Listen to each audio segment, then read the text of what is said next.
Хакас шоны амды чылпазын текісі танықтапча. Че аға ağzындық темненерін празилы оңар бенжа. Аныңарда пілчеткен кізілер сезіндіргіні азындық етчелер. Чүрті көмісте арығылып, ары сақыстарыны қайидып, чалымылыр темнерге керек тілче. Чылбазынға темненеге керек. Мен пілчем біздің Хагасида бұл кем республика сейінде чылбазын ертішетін кізілер темненсі баршы.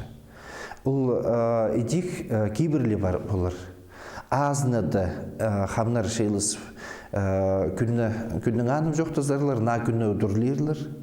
Қары шалымыларды, идик шабылағыры, шабыл немелерді сығары үштігіліп, жонның алынын алып, шералына постылып зырлар ол қары шалымыларды. Пістің мүчел хостыры күскічілі амдайыртпен, на бұғычылын көр кайындылы ұдырлер біз.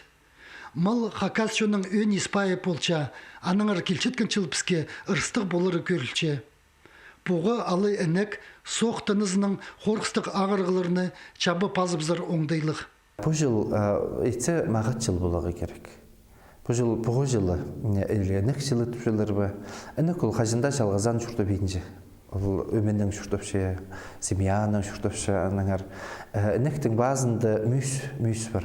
Мүйс ол аяқлы желі. Ол аяқа баршын қадеті гөлжей, шасқа, талан, тартылшы, шил баршанды.